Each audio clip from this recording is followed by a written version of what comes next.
Cool. Someone is trying to join. Okay. So welcome back to day 4.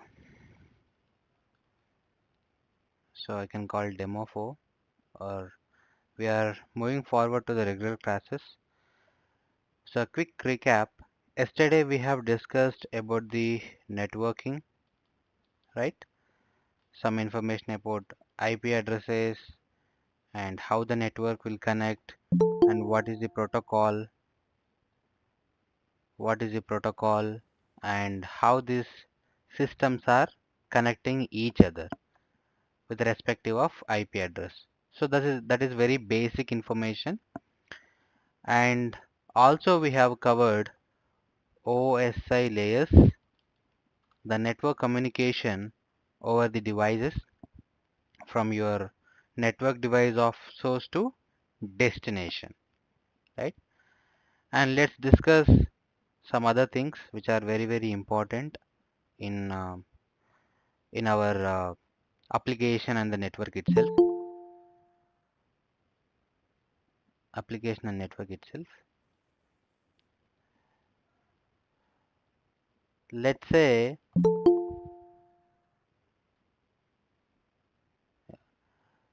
say I have my server. Okay, I have my server. We know that inside this server I'm running one operating system, right? One OS. And top of it you are running application. You are running application. So this is your application. So this application you are accessing through the one endpoint. So that is nothing but your private IP address or a public IP address. You will be having two IP addresses in your cloud, but in reality there is only one IP address. Whenever you are working on the server in any cloud, you will get two IP addresses. One is public IP and one is private IP. We know that. Yesterday also we have discussed what is use of public and what is the use of private. So why we use this both for one single server? Because private is for internal communication inside the cloud data centers. Public IP is used for the public communication. For public communication. So let's say I have my server. So this is my server.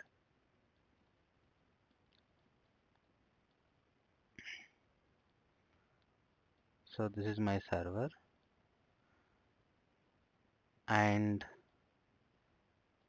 I created an IP address 12.3.4.5, and this will be going to convert into your DNS. What? DNS. This is a protocol, works on the 53 port number. So your DNS will be look like this: www.abc.com. Example I'm telling. So whenever you see this .com, we call them as top level domains, TLD. Top level domains. .com, .org, .in, .in. Okay, so many things are there. So these top level domains will be created from a one domain specific provider. If you go to the GoDaddy, or if you go to the Hostinger, or if you go to the AWS, Azure, and manywhere, so you'll be able to create this DNS by using this top level domains. So whenever you're creating, you have a two options. Let's say I am creating this DNS in my AWS cloud. Then it will ask you, you have any public IP address? then associate under this DNS. Associate under this DNS. If you are not having, I will provide one public IP address. You can configure your record. So there are types of records in the DNS. So what I would like to tell you is, just remember, whenever you see this www.abc.com, or here you can see IO or .in, .org, anything, so it is a DNS. So which is behind the scene IP address will be working. Behind the scene IP address will be working, and this IP address work for your server. Work for your server. Sir, you are saying that then every DNS having IP address, then what is the IP address of this particular whiteboard? And what is the IP address of this particular Google Meet? Or what is the IP address of your Netflix, Amazon, Flipkart, WhatsApp? What about that? Everything in your ID world will be working through the IP address only, right? So if you open your CMD in your laptop, if you open your CMD, command run and type CMD, it will open this. If you type ns lookup, okay, ns look up, and give any website you like, www.netflix.com. So it will give you the IP addresses. You can see. So these are the IP addresses. Netflix is having an IP address, and where it is deployed on US West to Amazon.com. Netflix is working in Amazon data centers, AWS data centers. Okay. So you have IPv6 and IPv4. So these are the addresses. So address and addresses. So one of the students yesterday is asked to me that what is the difference between address and addresses. Where if you see a single point of information, so that is the address, single IP. When you see multiple IP addresses, then you can call them as addresses, like combination and many, single pronunciation and multiple, right? Plural will call like that. So multiple IP addresses combinedly we call addresses. Here you can see I have 3 IPv6 and I have 3 IPv4. Now you can see, is this a private IP or a public IP? It is the public IP, because you can't see 10 series, 172 series or 192 series, right? Rest of them are public.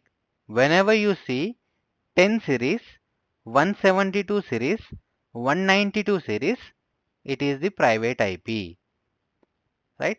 And these are the aliases, okay? Alias means we call in some people, right? So in your home itself, you will have some nicknames or some random names instead of the original name. Similar way, here also we we create this for websites. So these are nothing but from CloudFront distributions, CDN, Content Delivery Network. In the first class, we mentioned Edge DC data centers. I mentioned this one. Akamai, Cloudflare. So these are all the helpful to create this content delivery networks. Now, this is the IP address. Actually, I can access Netflix if I access this IP address. Will I able to access? Let me check. I am not, because they have blocked. Who blocked this? Who blocked?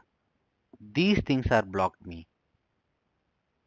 These things are blocked me because this is not good way of accessing. You have to always come from the DNS to the IP and IP to the application. You cannot skip this one. If you directly search this IP address in the browser, you are skipping this part. So which is very easy to a hacker or an attacker to send some payload. To send some payload. So what an hacker will do, basically, what an hacker will do, so he will, from his laptop, he'll send a payload to the server. What payload? Which try in 1 minute 1 lakh times.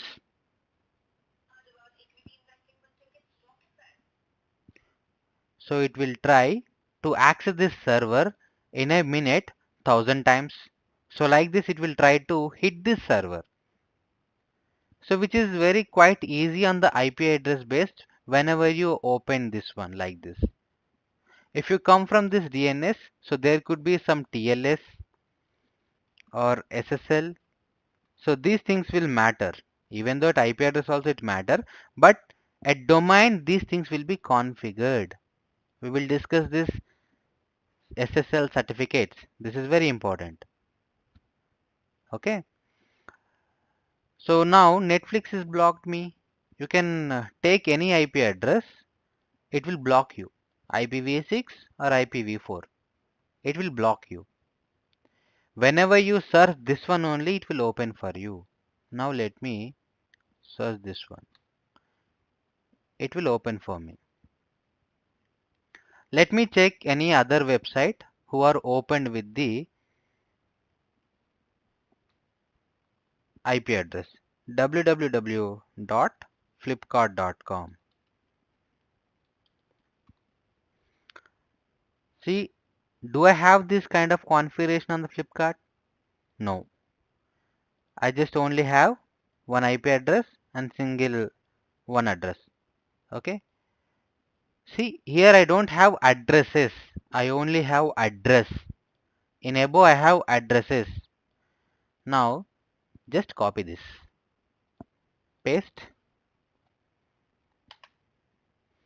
You'll able to open Flipkart. You will be able to open Flipkart. And don't conclude that Flipkart is not secure. It is secure. They have configured something very secretive in the behind the scene at their firewalls or ACLs or somewhere. We don't know that because that is unofficial information. We cannot find it. But even though it publicly, widespread publicly websites, if they are using more security, then the information will look like this. If you do for Myntra,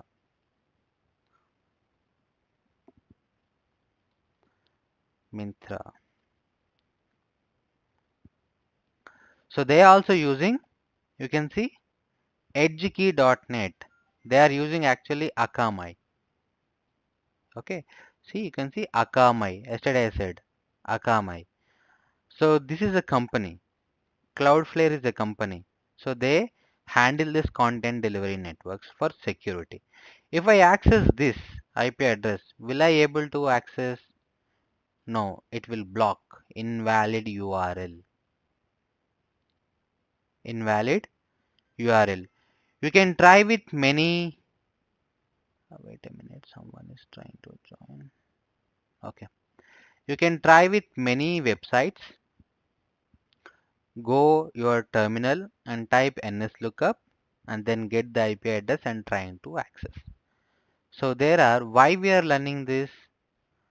Because I need to know how this application getting accessed which I am deployed in the application inside the server. So what kind of this hackers can do on it? See, so there are two things. When a hacker created a payload, this server will be able to handle 1000 use or 100 requests in a minute, in 1 minute.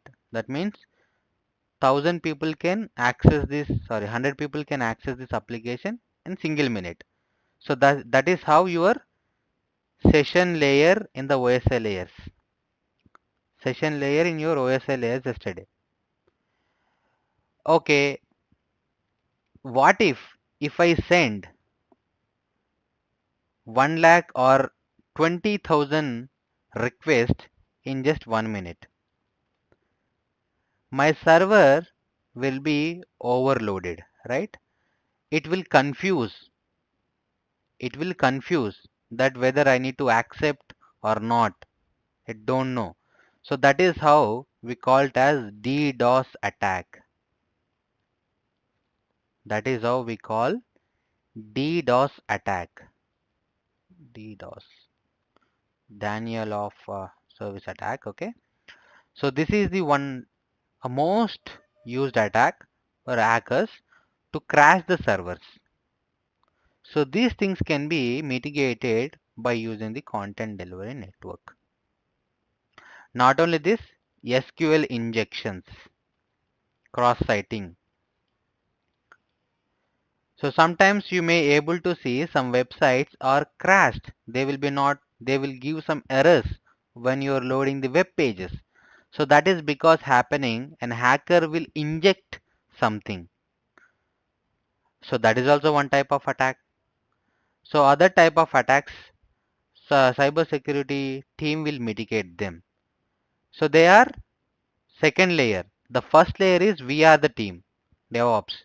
We have to create this content delivery networks, cloud fronts, ACLs, and blocking this list with your SSL and TLS in the cloud. Any cloud you take, you have to do this. Okay. So this is the first initial level subject we need to know over the application whenever you are running your application inside the server. We know that with the DNS. Now, sir, I have created one server. Yesterday we discussed some subnetting things, right? Some subnetting things.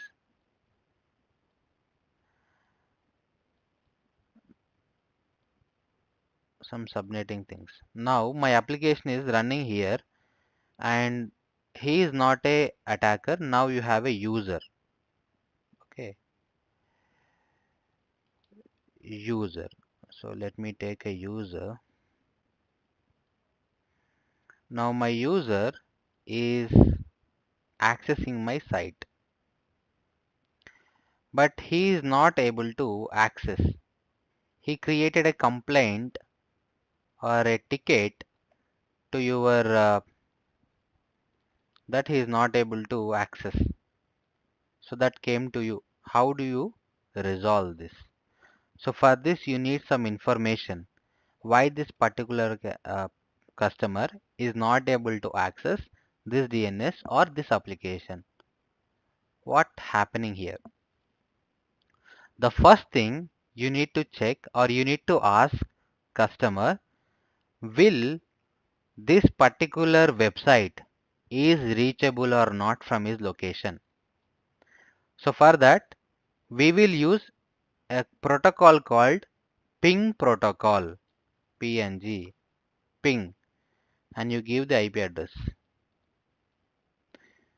If it is returned with replace, then that is working. You can see here packets. Yesterday I said in a OSLAS, packet. So this packet it will send to the website and it will come with the round trips. So there is zero loss.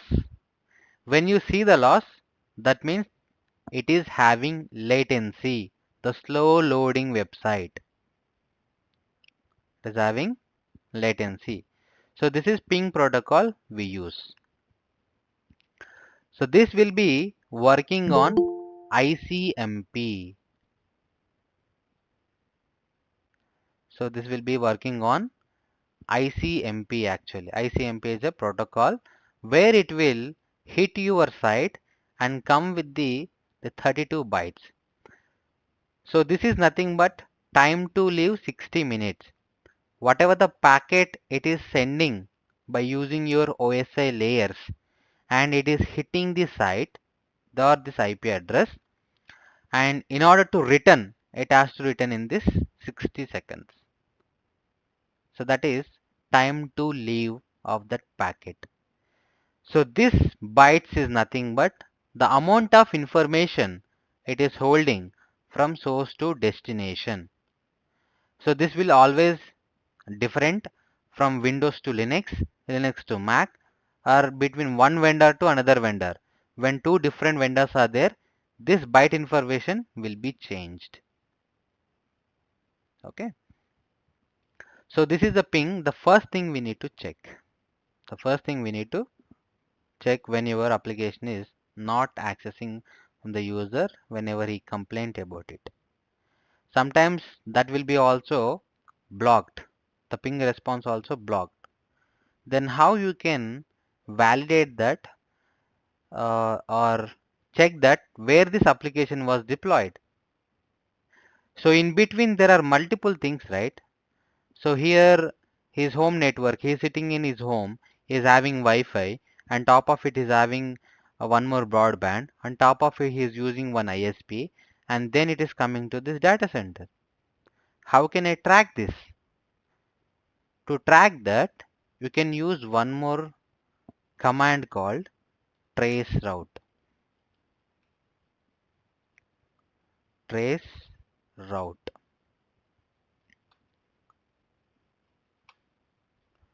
And you can give this IP address. So when you do trace route, it is sending request from my system to that application or a site where it is running inside the server. So this trace route will give you 30 hops. 30 hops. 30 hops means 30 network devices it will cross. Okay. Here you can see it is giving this information, which is 192.168.1.1. Okay. It is my LAN. What is LAN? My local system. I said right? My local system, where it is connecting with this IP address. And then in just this many milliseconds, it reached to this IP address. Whose IP address it is? Airtel broadband IP address. Where it is? You can see ABTS AP static. This is where they have configured in the router. Then after it reached somewhere, there is no information. Only IP address. And then after it reached to the akamai-technologies.com. akamai-technologies.com. So this is my destination. But I would like to know whose this IP address is. Copy this, come here and type whose IP. Enter free who lookup and search it here. Search. You will get the information about this IP address. And there will be a very nice site where it will also show you the location.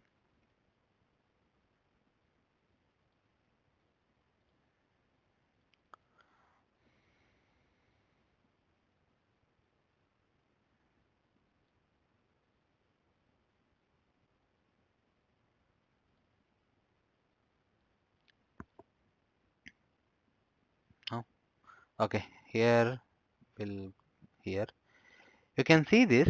So this is the IP address where it is at Delhi. Okay, and this is what their email, and this is the person who can contact for this network. And also if you come down little bit, what they have mentioned, from where they have registered this IP address, APNIC.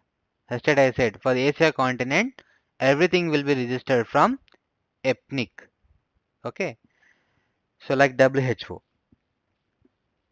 So this is where the IP address, and after that with this gateway it is exiting. After exit the India and it is reaching to somewhere. Now let me check where that actual IP address is.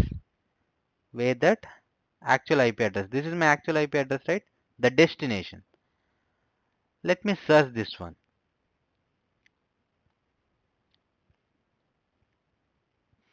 Now this one, where it is, the location,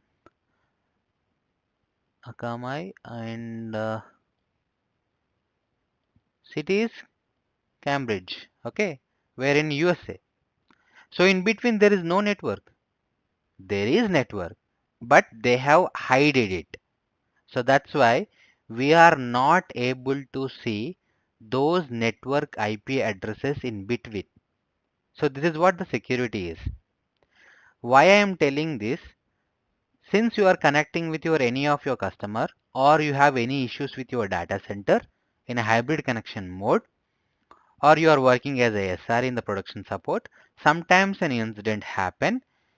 You need to uh, search all these logs so that you will get to know where it is blocking. Sometimes if you ask this log to the customer, if that is dropping here itself, you can say simply to the customer, please switch or restart your Wi-Fi router or a modem. That's local problem. He's at home location problem, but he don't aware and he will create a ticket. He will raise a ticket over the production support. So these are some of the basic things we need to know. What is my IP address? Let's say ipconfig. When you type ipconfig, you can see, so this is my default gateway IP address. Is it same, right? It's same, my local LAN, DS device LAN. Okay. So this is my gateway where my packet is exiting from my location, LAN location. And this is my subnet mask. And this is my actual IP address. This is my actual IP address. In 192.168.1.0, so there is a subnet mask of 255.255.255. To just summarize this information one more time, we are using subnetting, right? 192.168.1.0/24. I'm defining this range. That means I can use up to 192, 168, 1.255 up to 255. That means 254 IP addresses I can use. You can get this from the calculator. There's no much uh, struggle, okay? You can get this from the calculator. If you type this one, it will tell you how many IP addresses you can use in it. Sir, 0 and 255, what about these two IP addresses? If you calculate, it will be 256. But why I am telling 255? Whenever your network is configured, 0 is the entry point and 255 is the exit point. So in between, you can use 254 IP addresses. It can be any network. Among of this IP pool, 1.8 is allocated to my laptop. 1.8 is allocated to my laptop. Who allocated this IP address? It is my private IP only, but who allocated this IP address to me? Any comment from YouTube?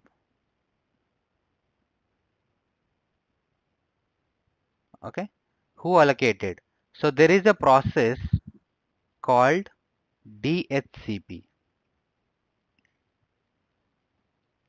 There is a process called DHCP, Dynamic Host Configure Protocol. So this is the process which is important in our cloud system also. Okay. Now, if you disconnect and connect your system one more time to your Wi-Fi, it will change. This will be change. So randomly it will give one IP address which is private IP address.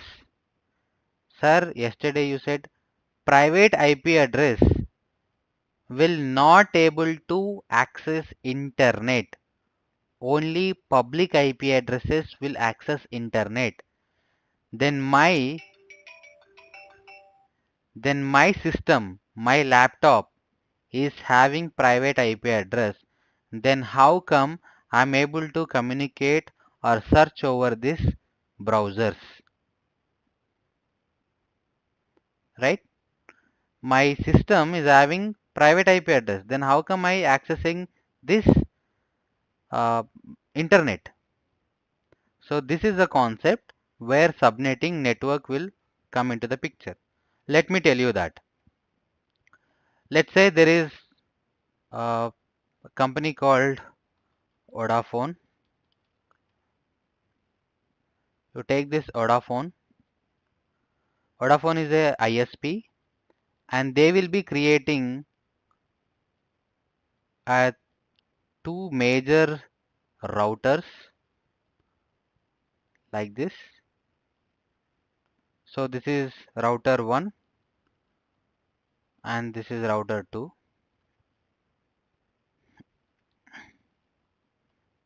Okay. So here from Ethnic, so they will be taking one public IP. Let's say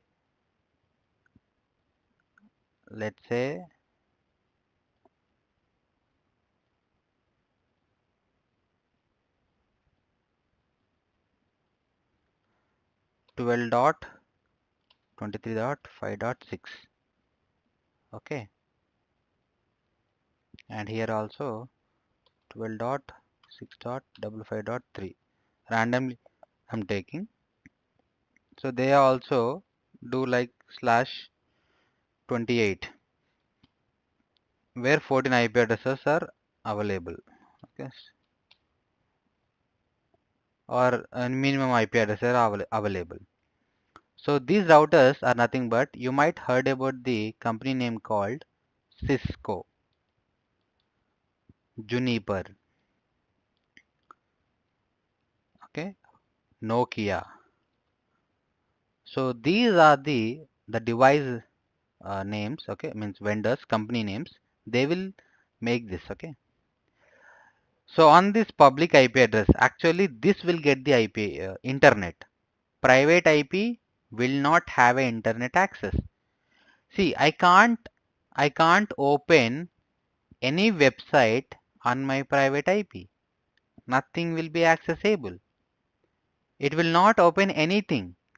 When you search public IP, then only you can able to open if you configure any application.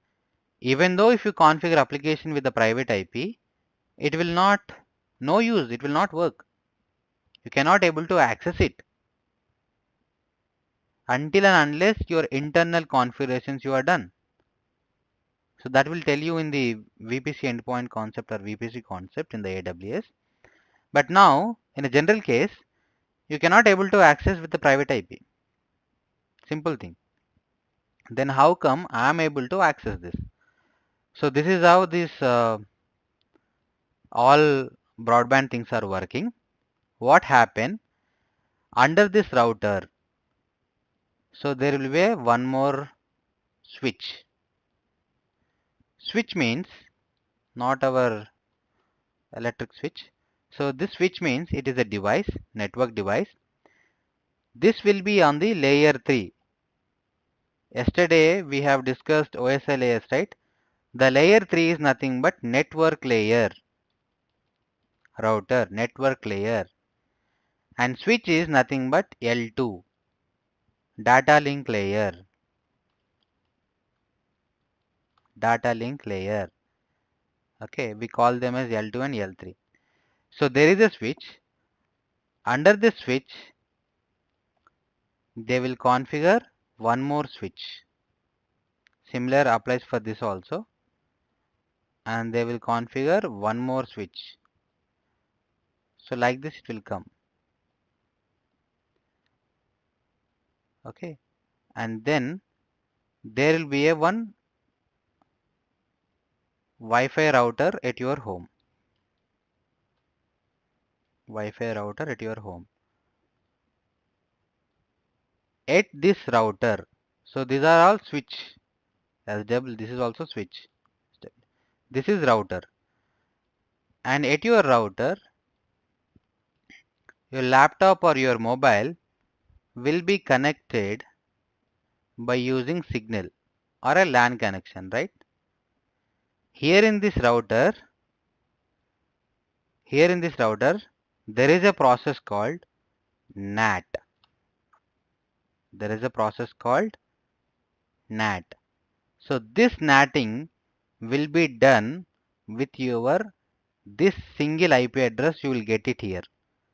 So you will get one single IP address 12.2.3.4 to your entire network 192.168.1.1.0/24. That means 254 laptops, 254 mobiles, or if you give /28, some 14 or 15 or 20 mobiles can able to get internet by connecting to your Wi-Fi. This is how the range will be defined. This is how the range will be defined. So under your Wi-Fi, you hardly can connect 20 devices, not more than that, because the IPs are over. IPs are over. You don't know that, but that guy will configure this one, NAT. So this is NAT. What is NAT? Network Address Translation. Public IP can able to get internet access. Private IP will not. The process of single public IP to multiple private IPs is process called NAT. This process we do in the cloud. This we also do in the cloud. That's why I'm telling. Now, sir, 192.168.1.0, in this 1.8 is given by DHCP. So the network guy will configure this DHCP. So that's why your router, whenever you enable Wi-Fi signal in your mobile or laptop, automatically it will do a process called DORA process. Just we don't need this, but I'm telling for information. DORA process. And then your laptop will acquire one IP address from a router from this pool. Then you will be able to make a internet connection. Internet connection. Right. As per this diagram and as per my theory or whatever information I'm giving you now, I can only see the private IP address. Then I'm accessing internet, right? What is my public IP then? Come to the web, type my IP. My IP. Click on this. So this is what my IP address. Because of this IP address, not only me, in my area, many people are getting internet. Because of this single IP address. Because of this single IP address. Okay. So here is the location, and if you would like to find more information, you can see it's a Bharti Infotel Limited, and this is the information. If you click on this more detail, it will give you this. So this is the longitude and latitude. If you search this, it will clearly show you the location. The location where it is Telemedia AP Dynamic, and this is the IP address Airtel Broadband in. Because of this, I don't even know how many things they have configured with the switches. So in switches, there is no IP address. In routers only this IP address. Why we are learning this? We are learning because of this NAT and DHCP. Because in my cloud, If I would like to decide a network for my project, I have to define IP address range. We are calling it as CIDR under the VPC or a VPC network or a V network. In three clouds, we call these three terminologies. Under that, we have to define subnets. Inside the subnets, we have to create servers. For the servers, DHCP will give the IP address to you. So that's why I am telling this. This is the basic information. Any questions as of now or any confusion?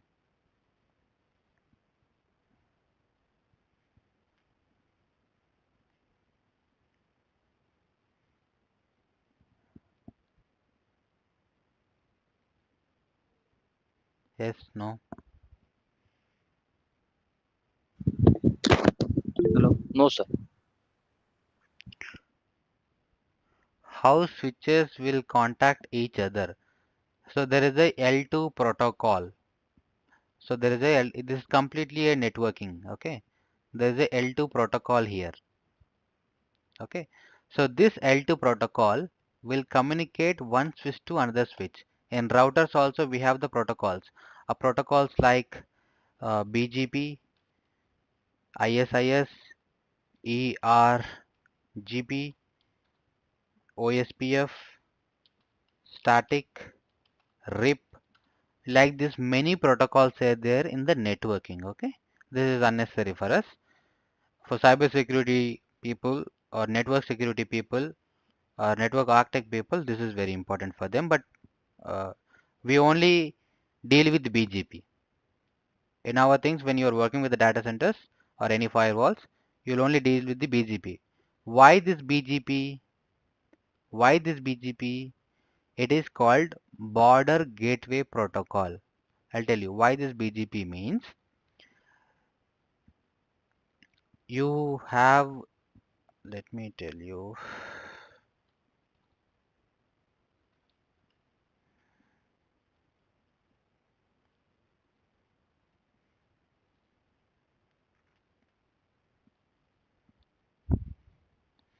you have India map, okay? So here I can say in this area, in this area, in this area, so there is which network? It is a Airtel network, and here it is Vodafone network. Here it is Geo network. Here it is some other network. So some devices are connecting, right? How I can define this network? How I can define this network? So this Airtel network will able to communicate with Vodafone network, will able to connect with this network, will able to connect with this network, right? You can do each other phone callings, Jio to Airtel. How these things are connecting? Because of BGP. Because of BGP protocol only, you will be able to connect. You will be able to do a phone calls. The behind the scene is BGP. Under the BGP hood, there are other protocols. So along with BGP, so in India, these many wires devices are there, right? Then how can I identify or how the world, other country, other countries, in other countries also we have internet service providers. How I can identify, hey, this network is this company's. There should be some unique ID, right? So that is we call ASN number, autonomous system number. So this is comes from your ethnic autonomous system number. Because of this only, you can identify the network and you can able to make the connection from one network company to another network company. If we go to this whose IP, and here you can see there will be a ASN.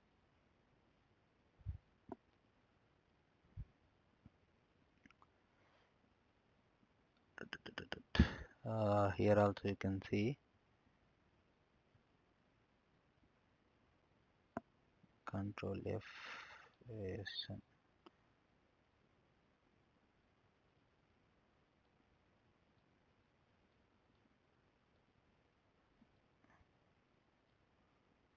ASN.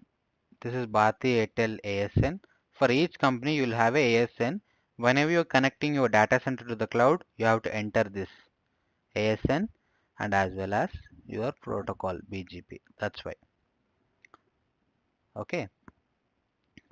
Now why I am telling these things? Why I am telling these things? Simple.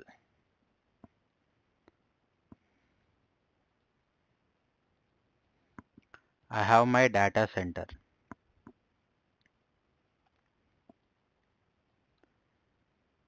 Okay, this is my data center.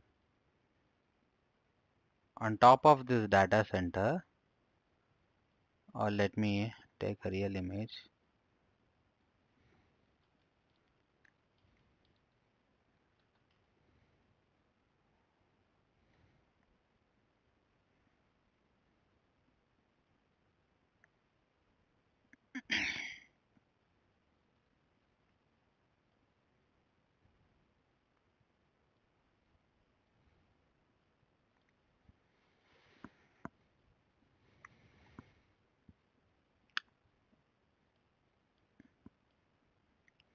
So this is my data center. Here some servers are there. So I'm representing with this color. Okay, with this color. I don't want this one.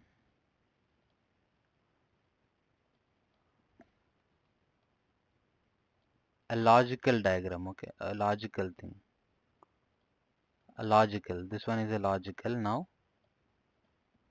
So this is I want 192.168.1.0/23 and I'll say one more like this here. Here I'll say 172 1.0 2 dot some 0 and /25. See, this is a logical boundary.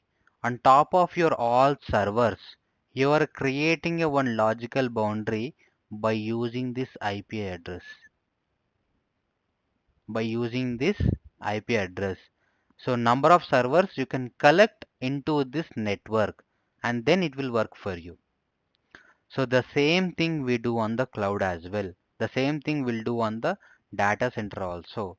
Now this side some racks are there, right? So we don't know whenever you create this on the cloud, how many servers will join under this network. And then you can create one server.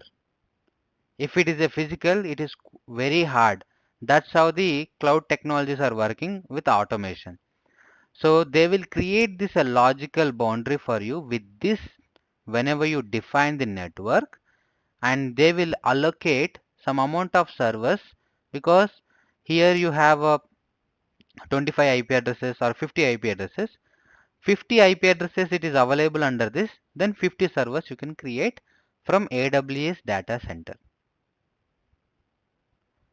So that's why this concept is very important.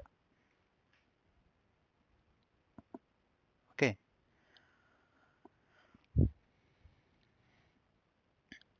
Now I have a data center like this.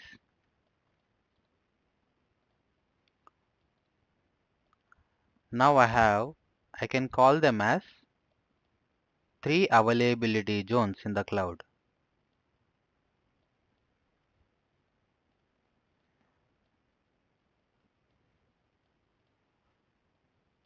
So this is AZ1, AZ1, availability zone 1, availability zone 2 and availability zone 3. Okay.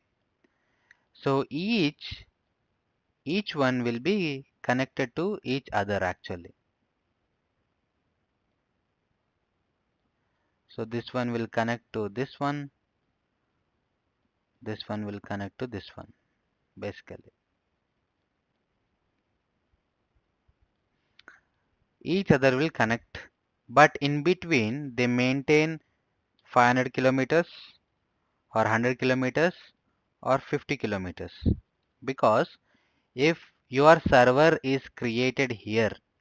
While you are selecting your logical boundary on these three availability zones, so you will select these three data centers. You will select these three data centers and you will tell that, hey, I would like to create a 3 servers. While you creating a server, we will say this all. So this is the basic information. We will do all these configurations in the cloud. Okay. If we know now, that time it will be very easy. So I'll create a subnetwork like 192.168.1.0/24. So now my AWS cloud will give me servers from these three availability zones. You can create. They will join these logical things. They will join these logical things. So that time I can create a server in this data center, and I can create one more server here and one more server here. If something is happen, this server is not active, this server is not active, then this server will be active for me, or this server will be active for me, because you have these things. If something happened to your data center, because since you have some distance in between, earthquake or a floods or anything happen, human hazards, your single data center will be affected, but not other data center, right? That's why this. So this is we call availability zones. Another zone is available for you. Another zone is available for you. Or we can also call high availability. High availability. So please remember this all basic terminologies, because very important. It is not that much hard. These are all theory only, because all these things will come in our practical. Each topic whichever I'm saying now will come in our practical. Okay. So this is why we need to know about the IP and network. IP and network. Cool. Now coming to my, so let me get some clarity from you all. Do you have any questions or any confusions as of now?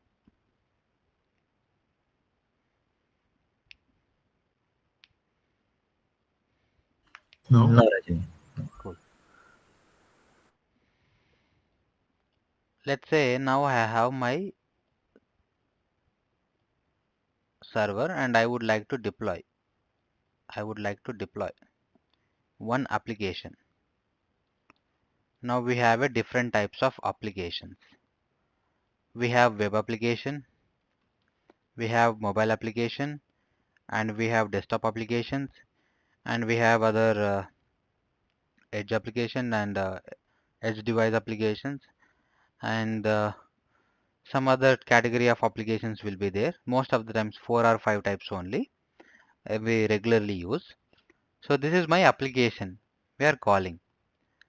What is present in this application? See, your application will work with the three components. Your application will work with the three components. The first component is web service or web server. We call web service or web server. And the second component is your business logic. And the third one is your data link layer. Data layer. Okay. So this is my application. This is my application. Any application, it can be anything, any application, gaming or whatever. Now what is this? Business logic means your Java code or something, Python code or whatever, the backend service we use it to call. That one is the business logic. And data link layer is nothing but your database. Nothing but your MySQL, Postgres, Aurora, MongoDB, SQL or no SQL, anything it is. It comes under the data layer. Web service means, which is nothing but your Nginx and front end, Nginx, Apache, HTTPD. So these are all comes in the web service. So these are the three main core components will present in your application in generic. Okay, that's why we call single tier application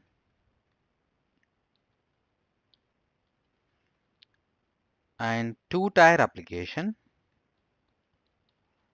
three tier application, n tier or multi tier application. Okay, single tier application, two tier application, three tier application or n or multi tier application.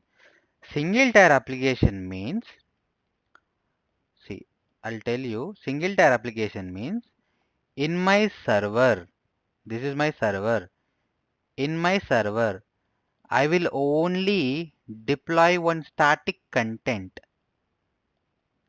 Static content. Static. That's it. Static means your landing pages. Someone will give you advertisements, right? So the page as a post, that is the static content.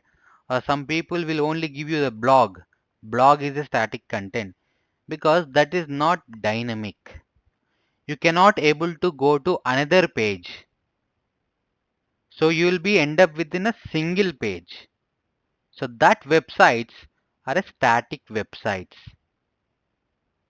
Okay, that one is nothing but single tier where when in your server, only single server you are deploying this. In single server you are deploying this. Now if I extend this server and I would like to put some backend here,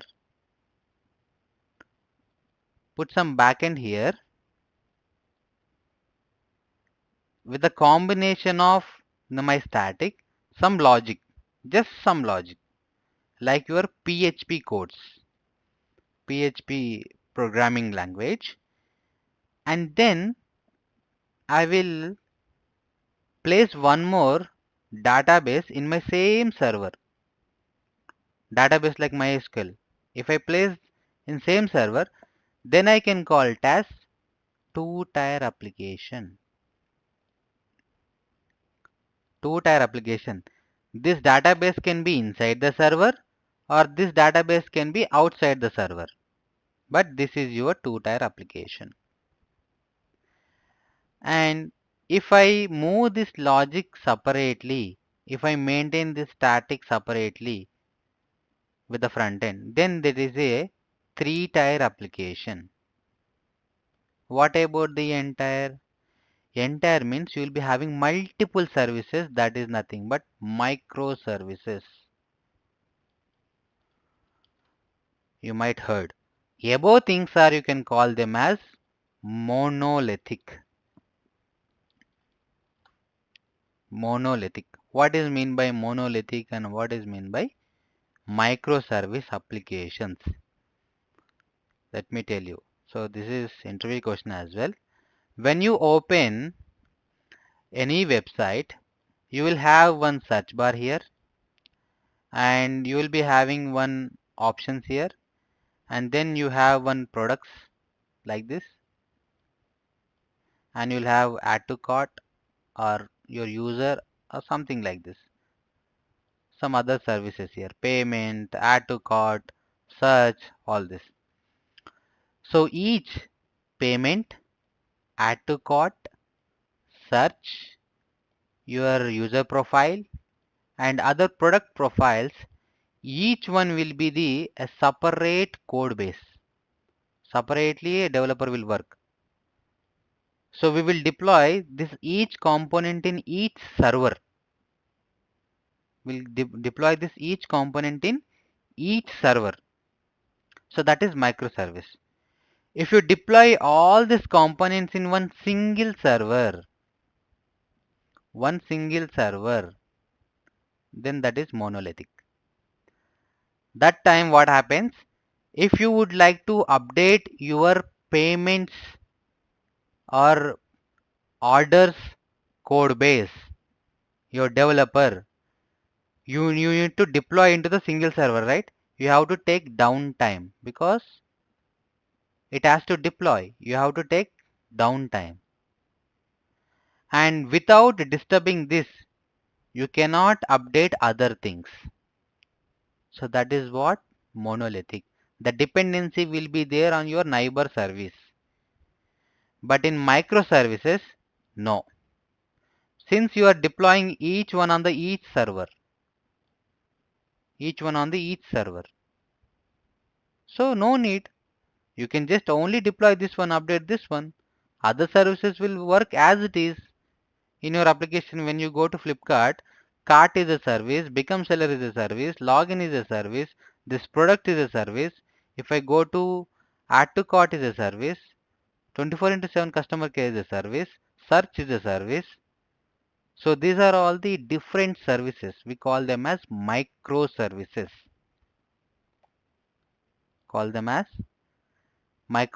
This is the difference. We call them as multi-tier or a n-tier. And for each of this, you can maintain your database separately. This is where your Kubernetes comes into the picture. We do deployment this microservices into the Kubernetes.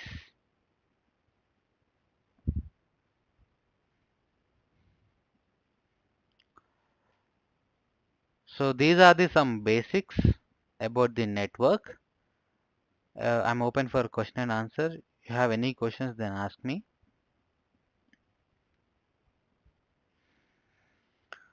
From tomorrow onwards, we'll start with AWS Cloud.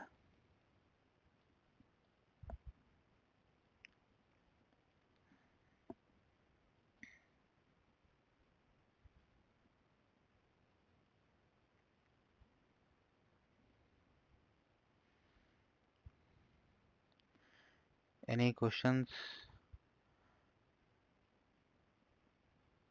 All good?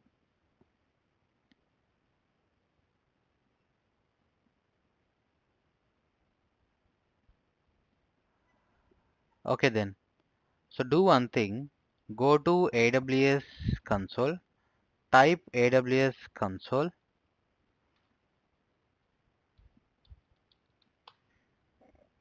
Go to this AWS management console and create your account. Click on create your account.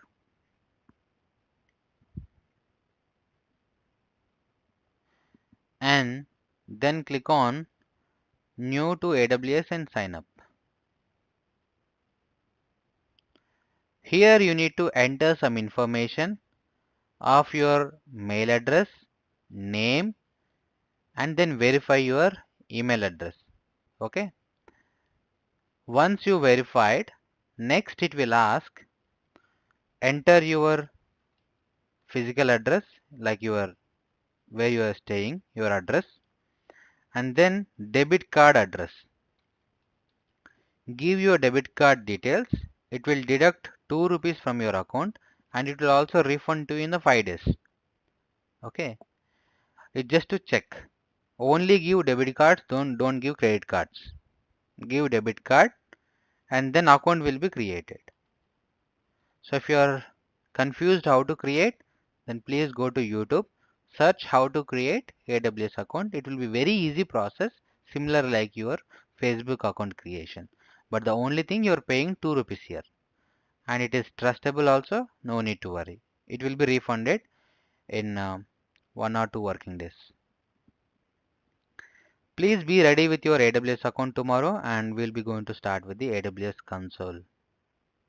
And do you have any questions? Then please post over the Classroom. And I have already added in Classroom. Please check your spam or your inbox and join the Classroom, please, who are all done payment.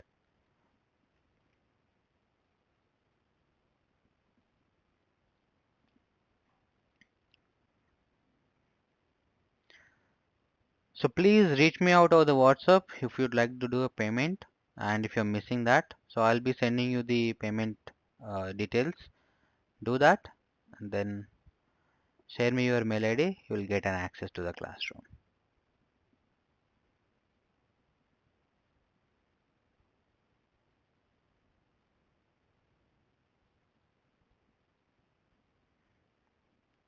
Cool. Any questions as of now?